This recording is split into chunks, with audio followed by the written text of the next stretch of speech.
Oh my goodness. Hello everyone and welcome once again to the morning show right here on Wire to Wire Sports. I'm your host for today and tomorrow, Mr. William Morgan, and I have my partner in crime, my brother from another mother, my man Mo. Mo, what's up? Good morning, Will. Good morning, everybody that's joining us. How you doing today, Mo? I'm doing great. Always ready to talk sports. Let's get into it. Oh, for real. That's exactly what we're gonna do. I want to add first question I want to start off, as you're seeing the title of the show this morning. The All-Star game and the format in the NBA. I hate it. I can't stand it.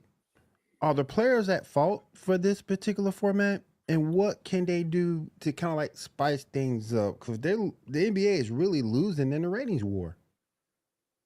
The players are at fault to a degree for sure because it had to come to this. Adam Silver, I believe, made a good faith effort to try to improve All-Star Weekend. I think he made a good faith effort to be more inclusive, to be more entertaining, and above all, be more competitive.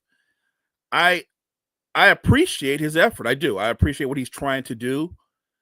I didn't I didn't like the format. And you don't want to sound like the old man get off my yard, Yeah. but but I my basic principle is this. It's supposed to matter if you make the All-Star team. It's a privilege and it's an honor.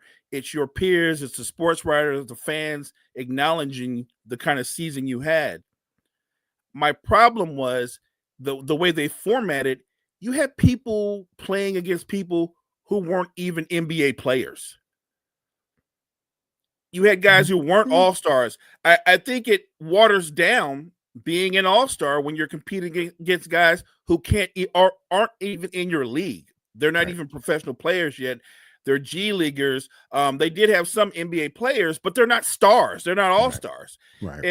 And we already have something to highlight young up and coming talent. It's called the Rising Stars Games, right? That's the whole Yep. point of it.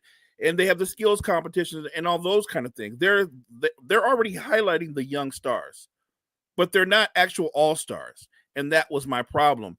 And yes, some of those games were competitive, and you saw guys playing a little bit harder, but the bar is really low. They played harder than they've played the last 4 or 5 years, but it's a really low bar to clear. You feel Yes. me? Like you and I could have stepped out there and we would have played harder. We wouldn't have looked very good, but we would have played harder. I would have hit a couple. I would have hit like I would have hit a couple of threes. I would have just done what they've been doing the past few years. I've been like, let me get this layup, Oh, but I just think he made a really good effort. I think he can tweak it, or you can simplify it. Why not just make it um the American All Stars versus the foreign born All Stars? right. That you know what I mean, like, Or America versus the world. or America. Just do it that way. America versus the world, and I think that'll be competitive. It'll have to be because this is what I promise you. If you make it that way, the European guys they play hard. They're gonna come play hard. Boy, can That you it, imagine? Can you imagine a starting five with nothing but the Europe? Oh my gosh. I mean, look, you can just start with the top four guys. If you look at Joker, if you look at Luca, if you look at SGA, Giannis, like just those Mm-hmm. four, Mm-hmm. and whoever you pair with them, they're going to play hard. They're And going to compete. They're going to make the other guys have to compete. I don't think you can incentivize guys that already have 200, $300 million contracts by saying each member of your team gets $1 million. I don't think that matters to them. no, no. Um, the biggest issue with competition right now in the NBA All Star game is where we are in social media, where we are when it comes to guys having their brands. Guys are more concerned about what social media will say about them if somebody crosses them up or somebody dunks on them. That's where we are in all sports. Matter of fact, I mean, it's why Mm-hmm. the Pro Bowl became whatever it is now, which is not good. But Pro Bowl stop being something where they stop going to Hawaii. yes, yeah, and I get it. Football is definitely a much higher, more collision bound sport. But you could have found a way to make it more competitive without turning it into just like a bunch of silly games. I digress. The point is with the NBA, I think Silver and his people up in the NBA offices are trying to improve upon competition. I just think they need to tweak it. You shouldn't see the way they mix the teams up. Like there was Jalen Williams was on the team, and he was on the team with a bunch of younger guys, but they weren't even. Some of those guys weren't even NBA players. They were just guys. Like I don't like that. Like Yeah. you should earn your way on the floor to be an all-star, to play against other all-stars. Now I know you saw the comments of Draymond Green over the weekend about him blasting over the All-Star game format. Do you agree with Draymond? Yeah, I do. Look, I like I said, I love that Silver and the NBA offices are trying to address it because it is a big weekend. It's a big reset for the NBA. But I think Draymond's right. You got guys out there that aren't even NBA players and they're on the floor with all-stars. Yeah, I'm not with that. I don't like that. Those guys that are on the floors with those all-stars, they're supposed to be aspiring to be good enough one day to be an all-star, not kind of have a cheat code where you're on the floor with all-stars. Like what does that say if you had done that and the G Leaguers had to beat all-star team? It didn't happen. It didn't happen, but it could have happened. It could have. It like I said, Silver and company are walking a fine line. I think you can tweak that. Or your idea is simpler. I love it. NBA versus the world, do that. NBA All-Stars versus the world, do that. I think that'll be a competitive game on Sunday, and I think more fans would enjoy that because, like I said, the European guys, they only know how to play hard. They only know how to play hard. I enjoyed aspects of All-Star Weekend. You know what I didn't like as a fan? I thought we got an overdose of Kevin Hart. I just You're the first person I've heard talk about that. Yeah, I was sick of Kevin Hart before the All-Star game was over. And another thing, and I know you saw this if you watched the All-Star game. Why all the intermissions, man? Jesus Christ. There were so many intermissions, and I don't mean like 2-minute intermissions. Like there were 20+ minute intermissions where let me stop. Let's talk about this. Like they were I get it. They were trying to make it an event. It's already an event, but you were interrupting the flow of the games by having these weird intermissions and Kevin Hart or when they did we need to honor the NBA on TNT guys. Like I love those guys. But why couldn't you honor them before the game? Or more importantly, why couldn't you honor them on the NBA on TNT? You know what I'm saying? Like, why the long intermission? Then Kevin Hart got to come out there and crack jokes that makes himself laugh. I just thought it was too much. They were trying to do too much. Maybe the best part of the All-Star weekend might have just been I thought the slam dunk was okay. I thought I don't think the 3-point shot competition was great. It seemed like it was a little, like it went flat. But I thought the slam dunk was okay. I have a lot of respect and admire what Matt McClung does. I love Matt McClung because the guy only comes out and competes his tail off every time he's out there in All-Star Weekend. I know some people were complaining that he's a G Leaguer, and I don't care in that situation because Matt McClung wouldn't exist if the best players or the stars in the NBA competed in the slam dunk competition. They don't no more. They don't. So Matt McClung exists, and he's carried the dunk contest the last 3 years. But if you don't compete, John Moran, if you don't compete, Anthony Edwards, if you don't compete, not now, but you could have, and when you were younger, LeBron James. I blame LeBron for all this. That's on you guys. Like, why wouldn't we have?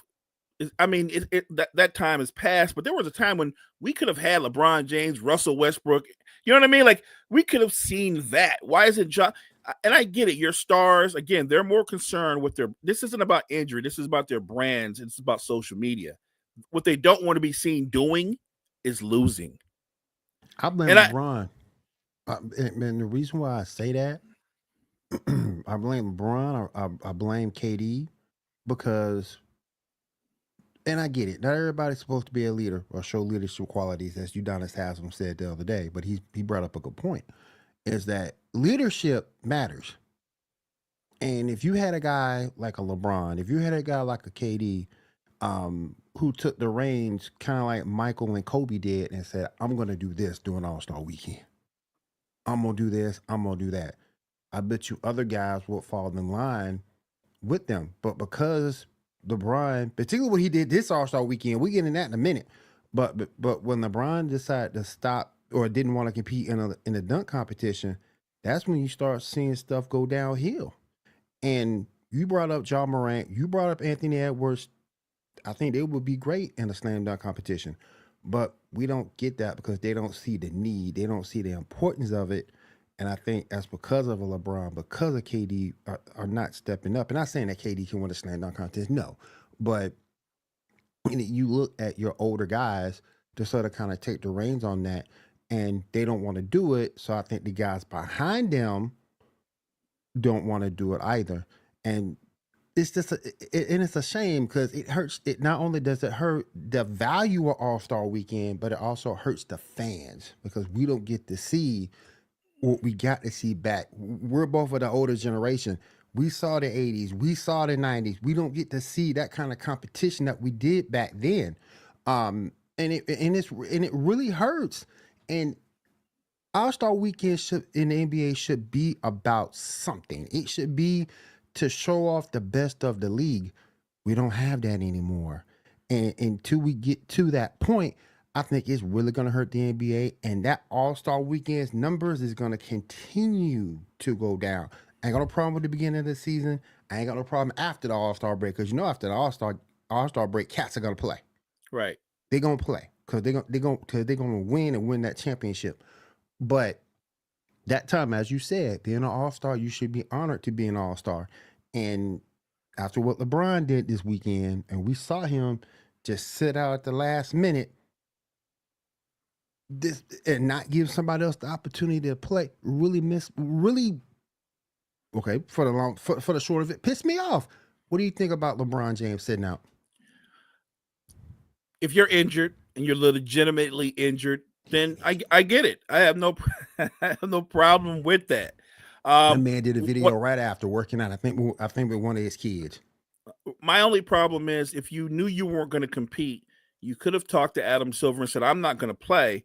It would have gave a guy like Norman Powell, who should be an All-Star this year, who deserved it. And this might be his only opportunity to be an All-Star, but he deserved it. Norman Powell would have got that call. Look, LeBron's not going to play. Can you get here? And I'm sure he would have got there ASAP. So I hate that the way he did it. He kind of cheated somebody else of an opportunity if you weren't going to compete. Anthony Edwards did a similar thing.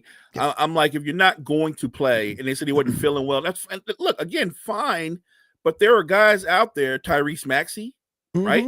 I'm just putting it out there who want to be there, who want that honor. Look, you still get the honor of Ja Morant made the All-Star game that particular year, right? But I'm talking about Tyrese Maxey could have had that opportunity. You're not going to complete.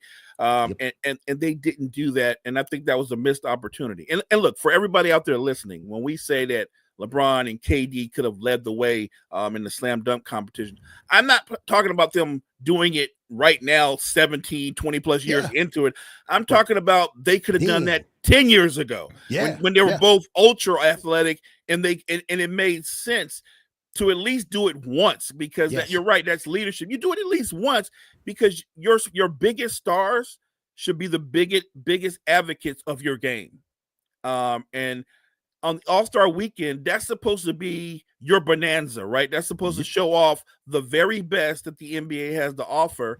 And the problem is in this current era, a lot of these guys, they want to be there. They want to join and go to all the festivities. What they don't want to do is compete. They don't want to compete. My thing is Michael Jordan made my favorite player of all time, just to let y'all know, is Michael Jordan. If you got LeBron, that's fine. 1, 2, 1A, 1B, whatever you want to choose it, however you want to say it. Competed in the 3-point competition. No, good and damn well, he ain't got no business being in the 3-point competition. He competed. He embarrassed himself, but at least he competed. But I like that, right? I do too. I just Mike follow behind him. Mike lost, and he took the L, knowing what people were going to say and laugh. But the point in competition is somebody's going to win, somebody's going to lose. You have to be willing to put yourself out there Right. where there's a possibility that you lose.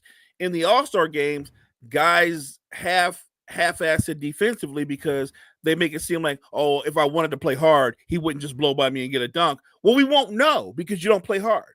You know what I'm saying? Exactly. Like you Exactly. if you half-ass it, then on social media they'll go, well, he's not really trying. Like that's why he dunked on him. Like, right. Like, that's the problem. That I actually thought the one guy that was consistently competing on Sunday, it was Kyrie Irving. Yep. It was Kyrie Irving. Kyrie Irving looked like a lockdown defender. Like he was getting into everybody. And like I said, some of the games were more competitive. Mhm. But it's a low bar. My problem is, why do you have to bring in G Leaguers? Why do you have to let younger guys who aren't all-stars into that all-star game? Didn't That back in happens. the day, No, and go ahead. correct me if I'm wrong, Mo. Back in the day, didn't we have all-star reserves? Right. Correct. We had guys who were prepared to be a reserve in case something should happen. I didn't hear such and such was an all-star reserve this year. I didn't hear that. Correct me if I'm wrong. No, you're right. And that's what I would have done too. I would have had the guys that were all-star reserves to get the opportunity, let them compete against you, right? Like, what if I thought that I deserved to be like a Tyrese Maxey? I know Trae Young got to replace somebody, but what if Trae Young, if you feel you got a chip on your shoulder, you don't think those guys are going to play hard to show out those guys that got picked ahead of them? They're going to play hard. I think that you can have competition, but for the integrity of everything that makes sense to me, at least, I think you have to have stars playing against stars. Yeah. You have to have all-stars playing against all-stars, or like your idea, which I love, actually, the NBA all-stars versus the world. You can do that. Like I said, we've got rising stars for the young guys just coming into the league or G Leaguers. I don't think they should be on the floor with an opportunity to win a tournament, which, by the way, I'll keep it 100. I was actually rooting for the teams that were predominantly G Leaguers and guys that weren't stars to win. Just to teach, in spite of everything, right? Well, look. To be fair, one of the semifinals games, they were right there, and then they made a late run to get over the hump because they were playing around. You know what I mean? That's kind of my point. They started playing around and didn't take them serious, and then the game got close, and then they got serious again. That's my part about the integrity of the game. If you can blow them out, if you can dominate them because you're better, then do that. Right. As a fan, I would appreciate that and respect that more than let's throw a couple of lobs, let's mess around. I mean, it's not like they can beat us. I want these guys to not be afraid to lose. Just compete. I'm gonna switch things up for a second here. Going into the world of the NFL for a little bit. Wanted to ask you about Joe Burrow and the Cincinnati Bengals. Are the Bengals wasting Joe Burrow? And also, they are looking to sign back some of their guys, and T. Higgins, Trey Hendrickson and company. Are they wasting Joe Burrow? And do you trust them enough to right the ship in keeping some of their major key guys? I don't trust their management at all or their ownership. It's one of the worst, if not the worst, ran franchise. Well, I guess you can make a toss up between them and Carolina. But I'm going to go with Cincinnati. They got a longer history of just being a badly managed franchise. No, I don't trust them. And I don't know if I want to use the word wasting Joe Burrow. I would just say that when you have a franchise quarterback like this, you do everything in your power while he's in this window to set him up for success. Yes. They've done a poor job. And now they've put themselves in a horrible situation where had they paid Ja'Marr Chase last year, they could have saved themselves money this year. Now if you're Ja'Marr Chase, you just came off of a triple-double season. You run the Triple Crown. You're one of the three best receivers in all of football. You're going to want all your money. And on top of that, T. Higgins, he's been wanting out. Higgins been wanting out. They're going to franchise T. Higgins. Here's the crazy part. Joe Burrow, I think, is going to go 46, something like that, against the cap. T. Higgins, if you franchise him, is another $26 million against the cap. Jesus. Then you have to sign Ja'Marr Chase. Then you have to sign your edge rusher. Is it Hendrickson? Yep. Trey Hendrickson. Mm-hmm. So, what is the likelihood that you retain all those guys? And by the way, if you go by the money, if you do the math, it doesn't matter. You're talking about 4 players taking up almost half your cap space. You gotta sign 40 something other guy. You know what I mean? Like, that's insanity. You got enough money to sign your draft picks. Right. That's the insanity that they've put themselves in. Here's the reality.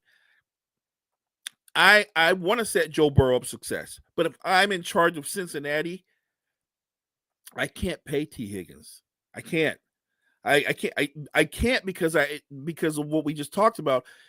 You don't get rid of edge rushers. Edge rushers don't come around. And so if you're telling me a coin between T. Higgins and Hendrickson, it's not close. I'm going with the edge rusher.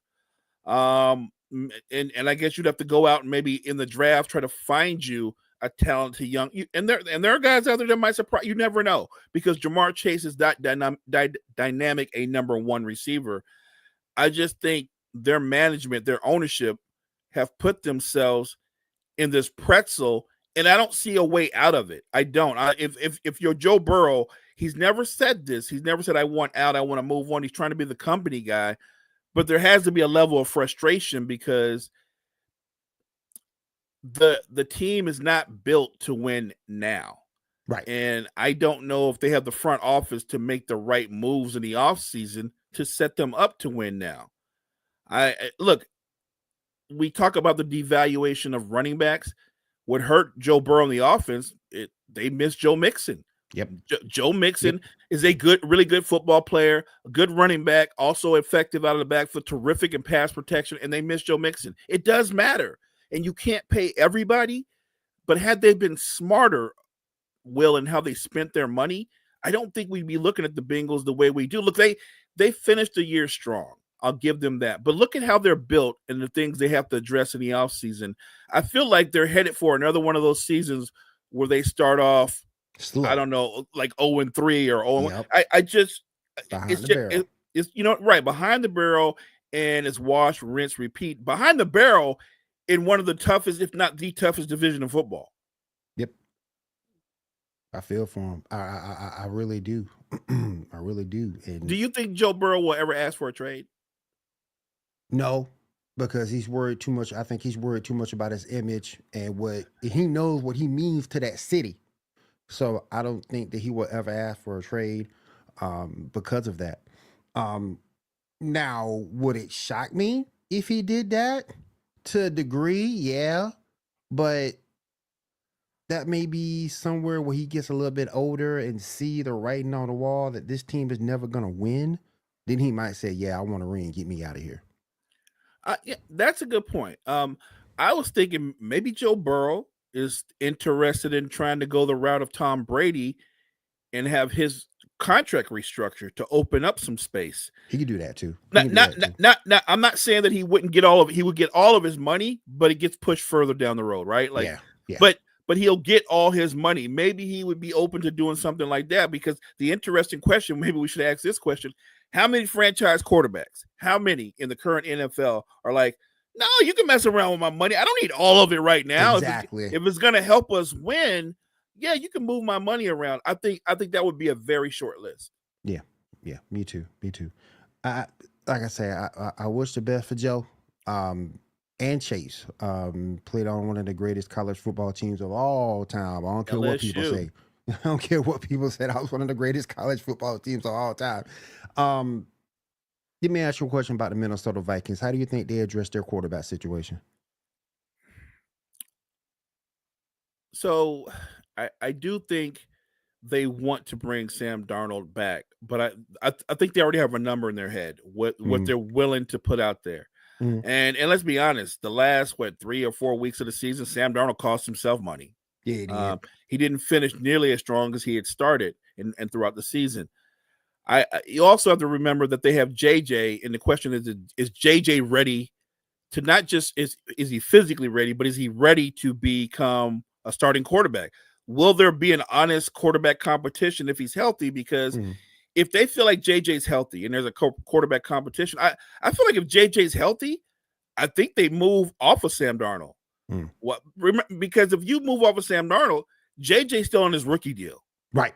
And you know what I mean? Like you can do more things, and that's your goal is to win with the quarterback while he's still within in that window. Yes, yeah. Because once your quarterback gets that first big contract, you start losing guys because the reality becomes you just under the salary cap. You can't pay everybody. No. So you take advantage of that window.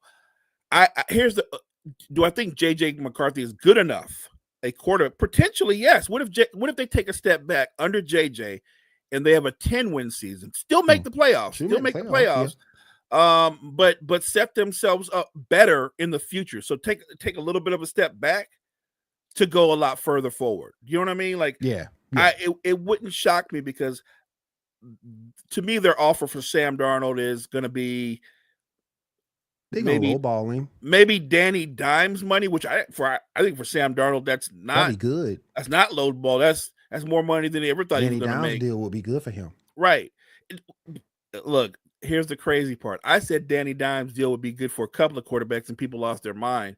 I know, and now I'm talking about my own 49ers. People I don't need to go back and look at that contract. Right, right. I know Brock Purdy and his people are not going to take a $40 million deal, a $40 million a year deal. They're not going to. They're not going to take that. They're going to say, well, look at what this guy's done. He's played in the Super Bowl. He's taking you to conference. I get all that, and I'm a fan of Brock Purdy's. I don't think he's an overcomer. It's a word that Chris and I started using, but I believe it. There are certain quarterbacks that are overcomers. Those are the guys that should be paid that way. The reset the market guys. Joe Burrow's a reset the market guy. Josh Allen's a reset. Patrick Mahomes is even Lamar. He does it in a different way. That's a reset the market type of player. Yes. You could have said if a younger version of Stafford would be in that category. Yes. I don't think Brock Purdy's an overcomer. I don't think he's that guy. Like they made the argument that this person made the argument that Brock Purdy, he's not that guy the same way Jalen Hurts not that guy. And I was like, no, that's not the same at all. That's different. It's different. Jalen Hurts I think always was more talented than Brock Purdy. And just off the physical traits alone. Right. Was always more talented. You can't go RPO with Brock Purdy. You can if you want to get him killed, you can. But yeah, my point is, I think Brock Purdy of course he surprised us. Will, the guy was literally the last pick in the draft. Yep. How many guys that are the last pick in the draft become franchise quarterbacks? Yep. I think he's become a very good quarterback. I don't think he's a reset the market quarterback. And listen, there's nothing wrong with being in a hall of the very good. Right. Nothing wrong with that. I signed up for it, by the way. You can be in the hall of very good, and if you don't turn the ball over, yep. you could probably take your team on a deep run, and Purdy's done that. That's where that's where there's going to be a divide. I'm sure John Lynch is going to go, we love you. We appreciate you. We think you're worth $40 million a year contract. And he's going to go, man, that's what they gave Danny Dimes. And John Lynch is going to go, well, that's because the Giants are dumb. You're better than him, but you're actually worth $40 million. He was never worth $40 million. The Giants were just dumb. Yep. So I think that's the divide. I want Brock Purdy back as the Niners quarterback, but my gut tells me he won't be coming back if he and his agents intend to reset the market by getting a $60 or $55-60 million a year. That's not going to happen. Not with John Lynch, and it shouldn't. No, I agree. What do you think Matthew Stafford ends up? That's interesting because here's the thing. Everybody's talking about Aaron Rodgers. Mike Tomlin should be talking about Matthew Stafford. I agree. That's who you should be talking about. Go get that. Go get that guy. One of the more talented throwers of football, a proven quarterback. Yep.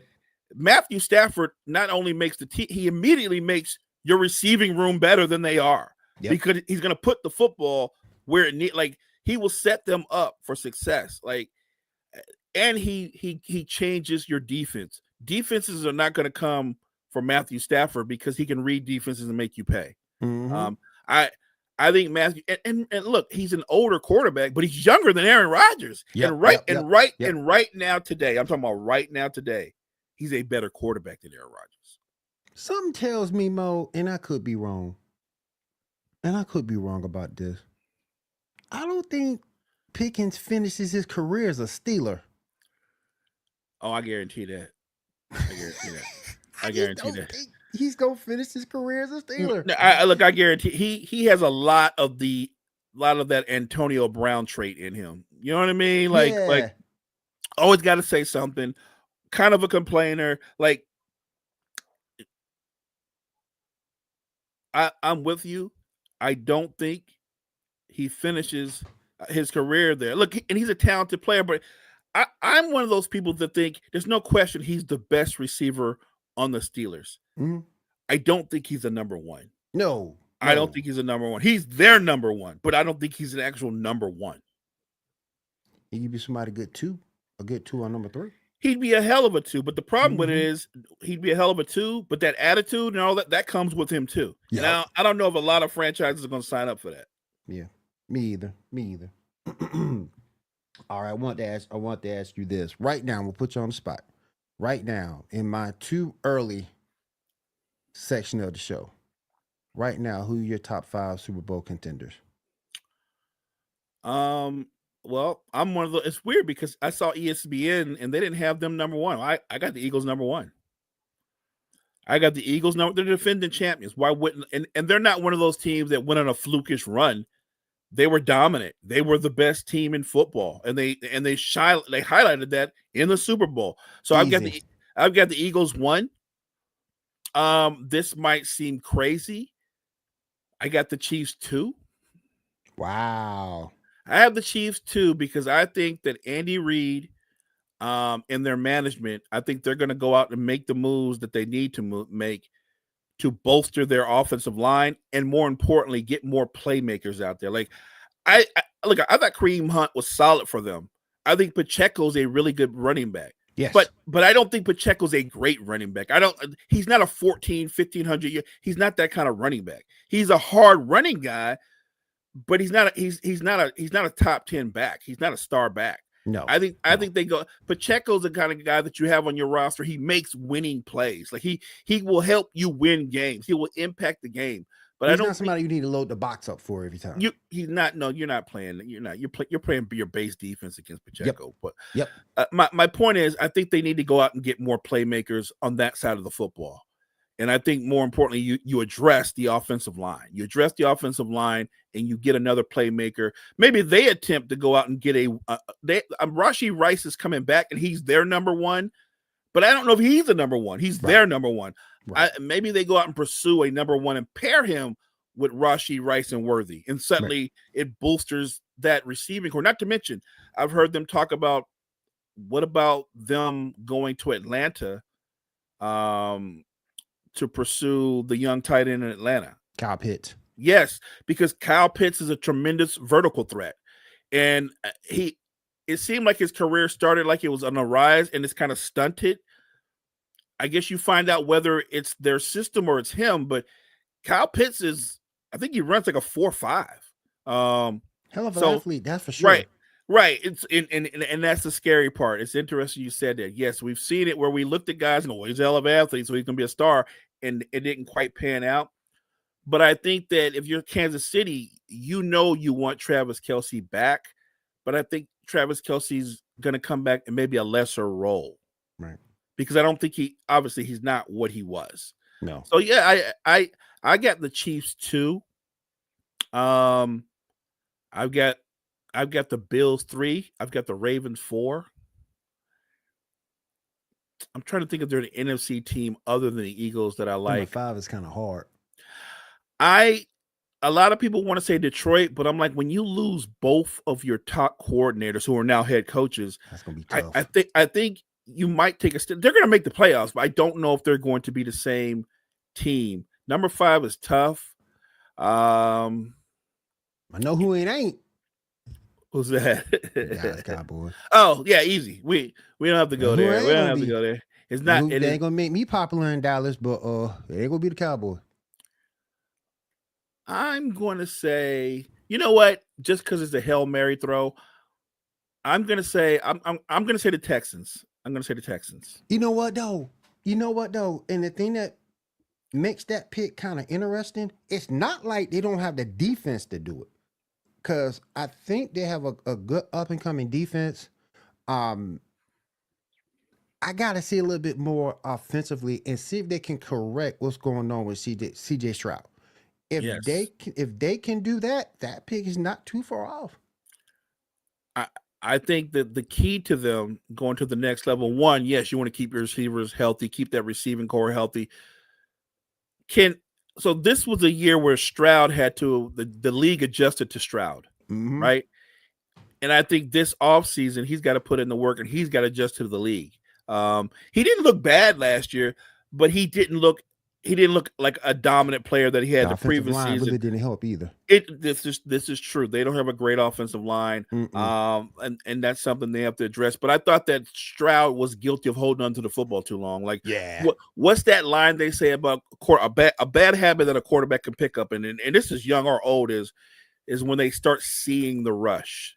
Yeah, and Stroud to me, Patrick in the Super Bowl. Yes, Stroud was seeing the rush versus looking downfield, and he was bracing himself to be hit more versus trying to get rid of the ball or find somebody.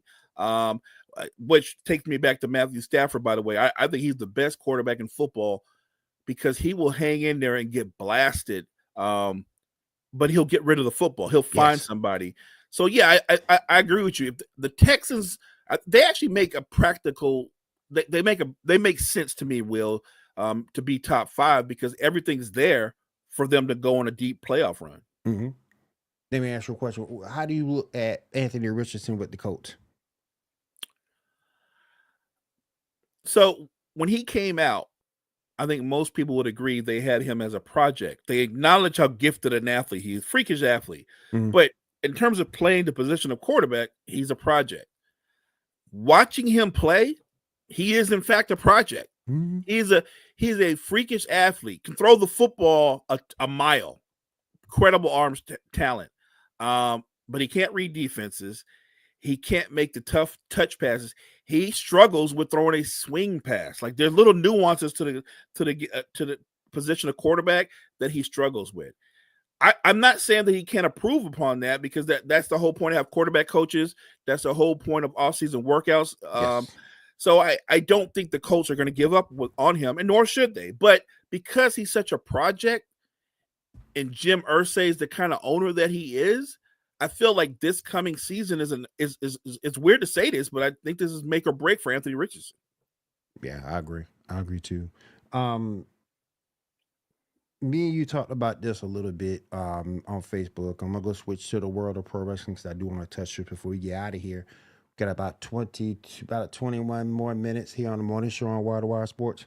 Touch on a little bit of pro wrestling real quick. Michelle McCool got announced to the Hall of Fame a couple of days ago. People call me a hater, but I don't really see her as a Hall of Fame talent. And granted, she was the time period that she wrestled was during the first run of the Divas, so I understand that point. But I don't get it because most Hall of Famers have a definitive match, something that puts them in the land of the greatness. That they're being honored for. Can't nobody name me a definitive Michelle McCool match. She didn't really take off, in my opinion, until she started teaming up with Layla. And where Layla at? Correct. Just saying. Now, you've seen as much wrestling as I have, if not more. Do you think Michelle McCool being a Hall of Famer is correct? I don't think she had a Hall of Fame career. I think she had moments as a performer. And you're right. The time that she was a performer, the Divas title was different from where we are today, where the women are being credited more for being actual wrestlers and competitors. And I'm not knocking that. I just, you know what it was when they was out there. I'm just you know what it was. I think she was entertaining. I don't think she had a Hall of Fame career. I think that she's going to be in the Hall of Fame because of her husband's relationship to the powers that be. I think Heck yeah. Heck yeah. that's more of it. And I'm not hating on that. When you get that kind of juice, you can put Yeah, your you wife better in the Hall use of it. Fame. You better use Why it. why not use it? So I'm not hating on it. I don't hate that she's going in, by the way. But if you're I don't asking me either, if but you're asking me as a wrestling fan, do I think she should be in the WWE Hall of Fame? I'd say no. and I think she's. I'll bring up someone else, and I think she is Hall of Fame worthy. But I thought Beth Phoenix got in a little too soon. I thought there was some other ladies who have heat with the company, but with Vince being gone, I thought we would have looked past that. And I'm speaking of Melina and Victoria. I thought those ladies should have been in before Michelle McCool. But again, they have heat with the company, so that might be what's holding them back. But I thought with Vince being gone, that heat would kind of like be lessened or go away and go ahead and put those ladies in for what they did. Um, but apparently I'm wrong. It looks like they're doing this more as what you said, more as a undertaking calling in a favor and getting her in because every Michelle McCool match, with the exception of maybe two, you could really hear a pin drop until she started teaming up with Layla. Then that's when she took off, in my opinion. That's a good point. I, I'll be honest. I remember her as a performer. There were times when Michelle McCool was wrestling where I get to go get something to eat. Yeah, I'm like, and on the live shows there was very little reaction. She just didn't really move the needle as a performer. She took off with Layla. I agree to a degree, but was it enough overall to have a Hall of Fame career? I think she's one of those people that is on the fence, and her husband moves the needle. Yeah. That's definitely That's definitely the reason why I think she's getting it in. Heading back over to the NBA and your Los Angeles Lakers, the Mark Williams trade for Don Connect got rescinded. What do you think of your Lakers' chances now and maybe making a final run with that move? Keep in mind they did sign Alex Len. Yeah, I know. Yeah. What do you think their chances for a finals run would be now without that definitive big man? I think when you have Luka Doncic, when you have LeBron James, and Austin Reeves, I think the Lakers have a puncher's chance. I think the Lakers are one of the matter of fact, I would say there's a couple of teams in the West that, depending on the matchups, there's a path. There's a path for the Lakers to get to the Western Conference Finals. My problem with them in the bigger picture, though, is this.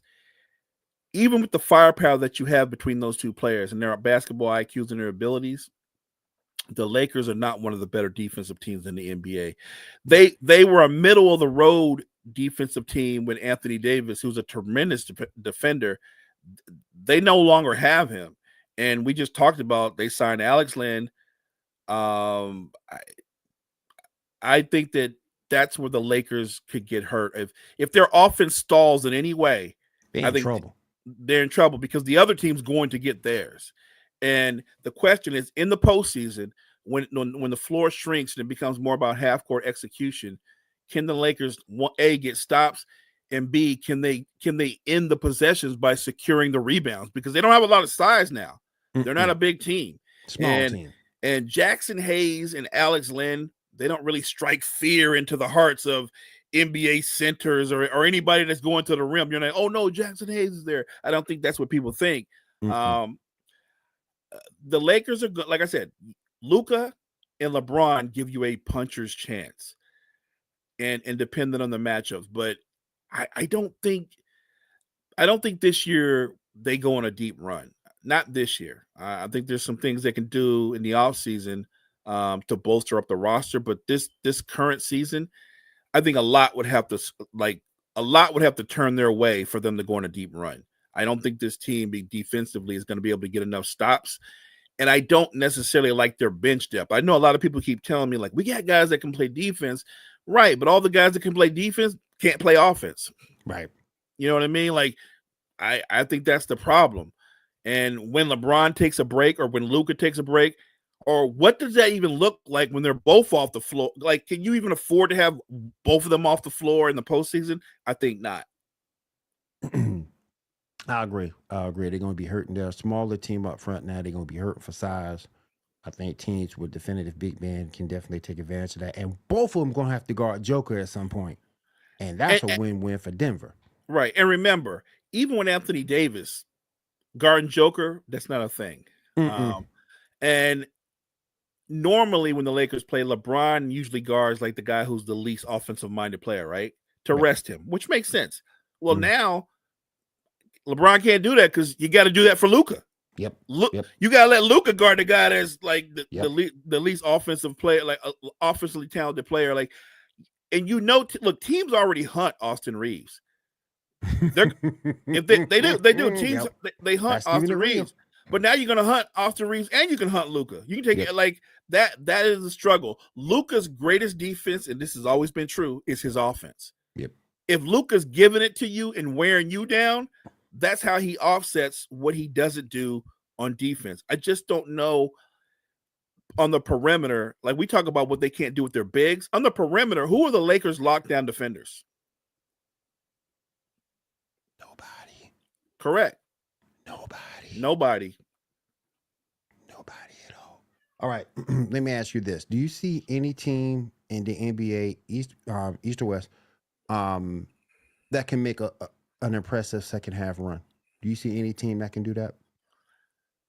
In the West, I like what Denver has done, and they've gotten a rotation there. I still think they don't have as much depth as they had, but if Jamal Murray is going to play like he's played recently, looking like the Jamal Murray of the past, like when Jamal Murray's playing at an all-star or almost superstar level to be able to coexist with Joker, Denver becomes one of the scariest teams. When Jamal Murray is playing with that kind of swagger and he's giving it to guys, they're a completely different team. I know that a lot of people look at OKC, and I get it. They've been the best team in the regular season, but I think they were the best team in the regular season last year. I think Oklahoma City has everything in place to go to the finals, but there's something inside me that says that they're not going to the finals. You don't think they got that dog in them? I think SGA has that dog in them. The question is, what about the other guys? Right. What about J-Dub? What about Chet? Like, because we didn't see it in the playoffs last year. No. And until I see it in the playoffs this year, I don't know. The biggest question for OKC is, are they one of those teams that's built for the regular season? I think SGA does. I think Caruso does too. Sure, Lou Dort's got a dog in him. I mean, but I need J-Dub. I need Chet Holmgren to have that kind of dog. And look, I think that's why bringing in a guy like Hartenstein is so important, because Hartenstein gives you nothing but, I mean, he's all work. He's all effort. That's going to help. But what happens if they match up with Denver? That's going to be interesting. I'd love to see that matchup. Or what if a healthy Dallas comes to town with AD, Kyrie, and some of those role players? It's going to be interesting. I get why they're the favorites. They deserve to be the favorites for the season they've had. And it's set up, right? SGA is probably going to win MVP. So everything says the needle's pointing up. And I'm not disagreeing with that. I'm simply saying there's the regular season and there's the playoffs. Right. And until they show me in the playoffs, I don't know if they're going to the finals. My gut feeling is they're not. How do you think? How are you looking at the Knicks? How are you looking at their second half? So a lot has been said about Mitchell Robinson coming back. They're talking about Mitchell Robinson like he's Bill Russell. Mitchell Robinson come back, we're gonna start locking. Yes, Mitchell Robinson will help because Cat can play the 4. Yes, instead of 5. Yep. Robinson can patrol the paint, be the rim protector, and clean up the glass. I'm good with that idea, but Mitchell Robinson has a history of not staying healthy, and even if he does, I don't know if that makes them a contender among, at least they're a contender, but do I think the Knicks can beat the Cavaliers or the Celtics? I don't. Me neither. I don't think they can beat either team. I think Mitchell Robinson helps them because this year the Knicks have been terrific offensively. Defensively, they've been nothing like a Tom Thibodeau team that usually the identity is defense. They don't really lock down defensively. Getting Mitchell Robinson back helps, but if the guys on the perimeter, Josh Hart, OG, if they're not locking down, if they're not doing what they're supposed to be doing, I just think that the Knicks are a really good team. I don't see there's a possibility, right? You can always say, so you're telling me there's a chance. There's a chance, Will, but do I think they can? They what they need is they need Boston and Cleveland to knock each other off. Somebody needs to knock. You know what I mean? Yeah. They need one of them to do them a solid to give them that opportunity, because I'm not even 100% sure the Knicks could beat the Bucks in a series. Not a healthy Bucks. I don't know. Right. Hey man, I need Gene's help on this. So I wish Gene was here. I'm in the mindset that the process in Philly is over. Do you think the process is over in Philly, or do you think they make the move to continue the process? Yeah, the process is outdated. They got to get rid of that process. It's a horrible process. That is some bad meat. It's been on the shelf too long. Like that's when you go to the grocery store and you're like, I can't believe this steak is only $2. Like, there's a reason it's $2. Oh man. I'm just saying. Think about what they did. They got it right drafting Embiid. They got it right at the time drafting Simmons. But they messed up on Jahlil Okafor. My God, who told them to draft Markelle Fultz? Who told them to do that? No one told me. Like the process was failing and nobody really talked about it. But think about this. In the Markelle Fultz draft, instead of Markelle Fultz, you could have drafted Jason Tatum. Facts. You could have drafted Jason Tatum. Facts. So when you think about it, the process was failing a long time ago. It worked good enough to make you relevant, but it never worked good enough to get you to a conference finals. Right. They haven't played in the conference finals. Right. And Joel Embiid, I know the birth certificate says 29 or 30, but he moves around like he's 40 sometimes, and not a young 40. Yeah. How do you not move away from a guy in an interview, lets the reporter know, I'm facing another surgery. I'm going to have another surgery, and it's going to be a lengthy rehabilitation period. He's forewarning you that going into next season, another surgery, dude. Shut this dude down. Shut this dude down. And still collecting a check, by the way. Correct. On the 1st and the 15th, still cashing in a check. Correct. So stole more money than Lloyd Daniel from the Spurs back in the day. But if you're Daryl Morey, how do you not shut this guy down? Have him go get the surgery, right? Go get the surgery so you can be healthy for next season. And when you're healthy, trade that dude. Trade him and start the rebuild. And the rebuild don't have to be a long rebuild because you already got Tyrese Maxey to build around. That's your guy now, Tyrese Maxey. I don't know what you do with the Paul George contract because you ain't gonna be able to get that away. But you have to move on from Joel Embiid. The process is done. It's been done. What is that line? I think Barkley always goes, the operation was a success, but the patient still died. Like I think they did a great job of drafting two franchise building players, but Ben Simmons completely shattered mentally in the Atlanta series a few years back, and he's yet to recover from that. And Embiid physically has just stayed broken down. Now, hold on now, because you just mentioned Ben Simmons. Now, hold on now. We saw him the other night have a pretty decent game. If Ty Lue can get anything out that man, is Ty Lue coach of the year? Coach of the decade. I had this conversation with somebody, and I said, you forget because he did it. He made it look so easy. Ben Simmons averaged 16, 8, and 8. 16, 8, and 8, and was an all-NBA defender. And he did that without being a shooter. Mm-hmm. And I was like, and so when he had the breakdown and he's had the injuries, I even with the Nets, I had a low bar. I said, What if Ben Simmons, he's not 16, 8, and 8 no more? What if he's 10, 6, and 6? That's still a good player. Mhm. If Ty Lue can pull that out of him, you're right.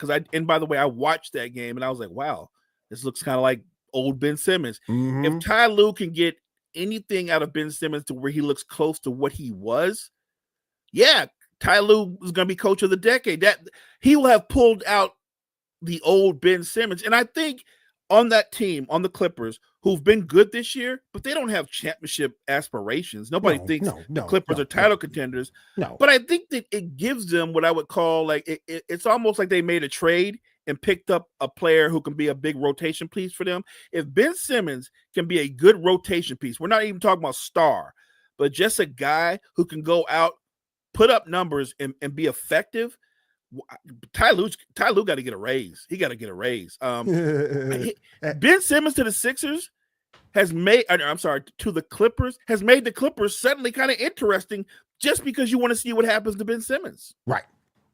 And how many times have we seen it in pro sports? All it takes sometimes is a change of environment, a change of scenery, and all of a sudden the player ain't hurt no more. The player's attitude is better, and they go out and they really perform. And we saw that the other night. All right, we have within our remaining time here 4 minutes here on Coffee and Sports in the morning here on Wire to Wire Sports. Mo, let's go ahead and close everything out. Thank you guys for joining Will and I this morning. Appreciate you. Make sure you check out all the great content we have at Wire to Wire Network. Wire to Wire Network, we appreciate you, family. All right, everyone. My name is William Morgan, host of this show for today. Also, we'll be back tomorrow with Mo here on Wire to Wire Sports. We'll see you guys tomorrow. I want you guys to have a great day and stay safe.